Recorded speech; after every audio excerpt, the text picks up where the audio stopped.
আজকের নতুন একটি ব্লগে সবাইকে আমন্ত্রণ জানাচ্ছি। শুরুতে আমার গাছগুলো দেখাচ্ছি।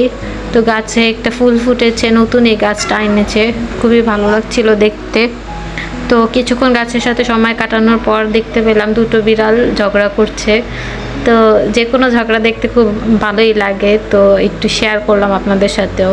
বিড়াল দুটো অনেকক্ষণ ধরে চিৎকার চেঁচামেচি করছিল, অনেকে তাড়ানোর চেষ্টা করেছিল, আমিও দুইবার পানি ঢেলে দিয়েছি, তারপরও ওরা এখন ঝগড়াঝাটি করছে।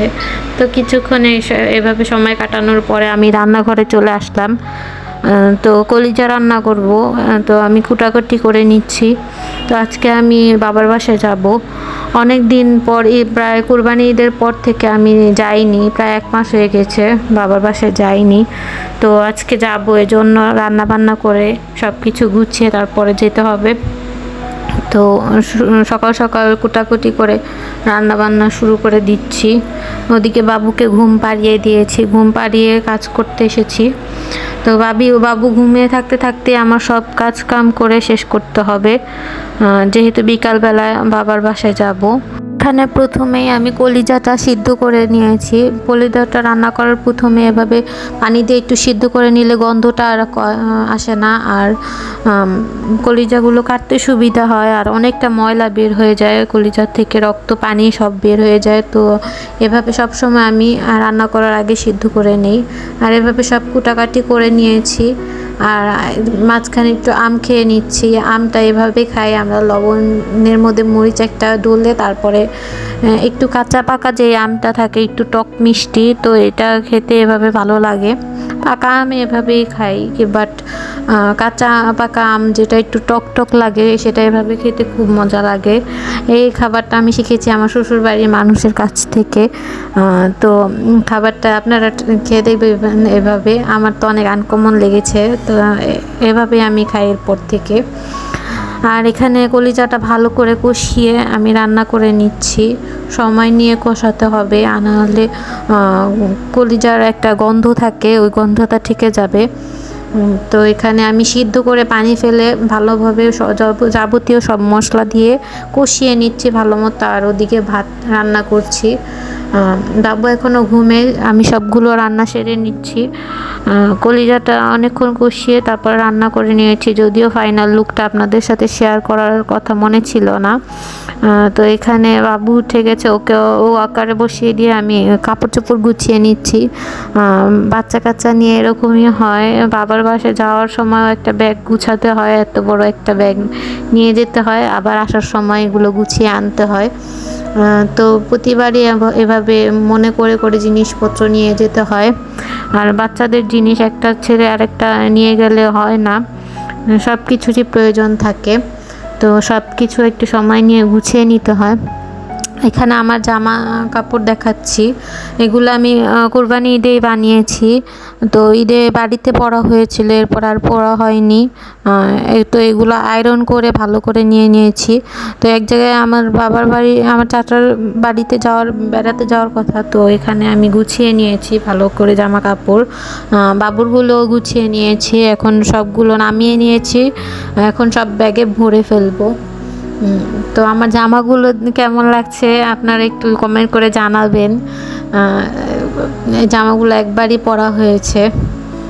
এখানে আমি ব্যাগের মধ্যে সমস্ত কাপড় চোপড়, যাবতীয় যা প্রয়োজন আছে, 2 দিন থাকবো, বাবুর জন্য যা যা প্রয়োজন হবে সব কিছু গুছিয়ে নিচ্ছি। আর বাবুর জন্য আমি এই ওয়াইপসটা ইউজ করি, আর টুইঙ্কেলের ডাইপারটা ইউজ করি। আর বাবুর গোসলের আর যাবতীয় যা কসমেটিক্স লাগে প্রয়োজন সব কিছু নিয়ে নিয়েছি ব্যাগের মধ্যে। তো এখন পর্যন্ত যে আমার ভিডিওটি দেখছেন, দয়া করে একটি সাবস্ক্রাইব করে দিবেন। নতুন আমি ভিডিও বানাচ্ছি, তো আমার ভিডিও দেখে আমাকে সাবস্ক্রাইব করে আমার পাশে থাকবেন, এতটুক চাওয়া আমার আপনাদের কাছ থেকে। So please subscribe my channel. এভাবে আমি ব্যাগটি গুছিয়ে নিয়েছি, এখন বাবুর খাবারের জিনিসপত্র গুছিয়ে নিয়েছি। এখানে ছোট ছোট ডিব্বা, ওর বড় বড় ডিব্বায় ফ্রিজে রাখা হয়, তো ছোট ছোট বক্সে আমি নিয়ে নিয়েছি। যেহেতু 2 দিনের জন্য যাব, বেশি খাবার লাগবে না। আরও ভাত খায় এখন মাশাল্লাহ। তো এখানে অল্প কিছু নাস্তা পানি যেগুলো দেই, যেমন ওটস, ইনস্ট্যান্ট ওটস, এখানে তাল মিষ্টি নিয়েছি কিছু, সাথে হোমমেড সেরেলাকও দেই আমি ওকে, কিছু চালের সুজি, তারপরে এমনি নর্মাল সেরেলাক নিয়েছি প্যাকেটের। তো এখানে একটা জুস খাওয়ার মামপট, একটা পানি খাওয়ার মামপট আর ফিডার নিয়েছি।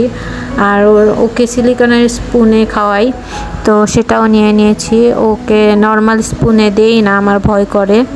আর ওর যেহেতু দাঁত উঠেছে, রিসেন্টলি 2টা দাঁত উঠছে, তো ও চাবানোর চেষ্টা করে। সিলিকনের স্পুনটাতেও মজা পায়, আরাম করে চাবাতে পারে। আর স্টিলের স্পুনের জন্য দেই না। আর এখানে সেরেলাকটা আমি ভরতে ভুলে গিয়েছিলাম, পরে এটাও আমি মনে করে নিয়ে নিলাম। আর এখন বাবুকে গোসল করিয়ে দিব। বাবুকে গোসল করানোর জন্য যা যা প্রয়োজন হবে তা আমি আগেই গুছিয়ে নেই। গুছিয়ে নিয়ে তারপরে ওকে গোসল করাতে নিয়ে যাই। এখানে ওকে যেহেতু গরম পড়ছে, তো একটু পাউডার আর ক্রিম ছাড়া আর কিছু দেই না। আর এখানে ওর গোসলের পানি রেডি করে নিয়েছি, হালকা একটু কুসুম গরম পানি দিয়ে ওকে গোসল করাই। আর বলটা দিলে ও আর ইরিটেট করে না, দেখি তো অনেক কান্নাকাটি করে, তো বলটা দিলে ও খেলাধুলা করতে থাকে। এই যে দেখেন ও খেলাধুলা বলটা দিয়ে কীভাবে খেলছে। পানিতে নামানোর আগে ও এত এক্সাইটেড, ও বালতির উপর হয়ে খেলা শুরু করে দিয়েছে। তো ওকে গোসলটা করিয়ে নিচ্ছি। আমি ফার্স্টে এভাবে গায়ে পানি ঢালি, আগে মাথায় পানি দেই না, পরে মাথায় পানি দিই আর ফেসটা ওয়াশ করে দেই। তো গোসলের টাইমে ও মাশাল্লাহ অনেক এনজয় করে। এভাবে ওকে গোসল করিয়ে তারপরে রেডি করে দিই। এখানে ওকে গোসল করে তারপরে আমি ভালোভাবে ওর মুছে তারপরে ওকে রেডি করে দেব। আর গোসল করানোর পর ওর খিদে পেয়ে গিয়েছে, তোকে ওকে ভাত খাওয়িয়ে দিচ্ছি। ভাত খাওয়ানোর পর ও ঘুমিয়ে যাবে। তো আমার ভিডিওটি ভালো লাগলে একটি লাইক দিবেন এবং সাবস্ক্রাইব করে পাশে থাকবেন। আল্লাহ হাফেজ গাইস, আমার জন্য দোয়া করবেন।